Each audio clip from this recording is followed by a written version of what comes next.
Week 12 delivered plenty to freak out about, and we're here for all of it. Time to fire off the biggest overreactions from Sunday. This dynasty has been questioned all year.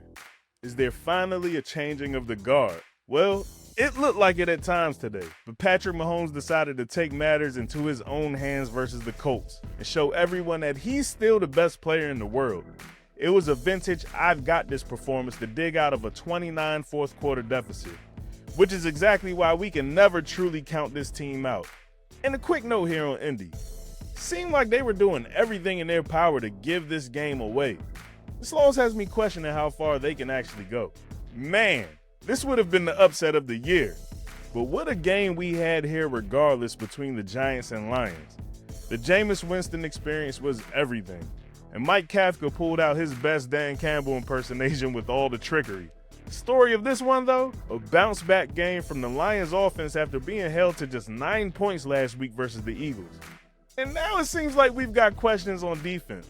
When are we going to see a complete game from Detroit? It better be soon because they're running out of time.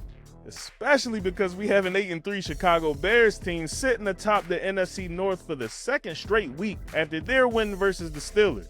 Yes, Pittsburgh had Mason Rudolph in at quarterback for an injured Aaron Rodgers. But it's worth noting Chicago was down several linebackers and cornerbacks and still found a way to win.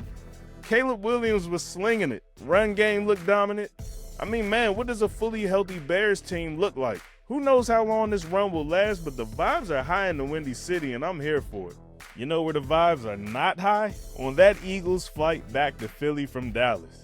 The Birds blew a 21-0 lead to the Cowboys, failing to score a single point after the second quarter. Against the Cowboys, one of the worst defenses in the league. In the game they finally got A.J. Brown involved, they ironically proved his concerns to be valid.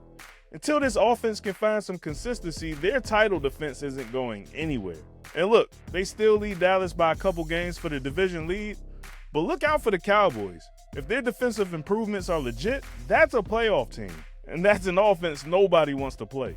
Lastly, gotta give a special shout out to Shedeur Sanders, who made some plays in his first NFL start. The fact that his 52-yard deep ball to Isaiah Bond was the longest completion by a Browns quarterback this season says enough. But then he topped that with a 66-yarder to Dylan Sampson for his first career touchdown. Dude came in with nothing but confidence, despite the constant slander since he was drafted. And he came out of his debut with a win. Does this man deserve an apology?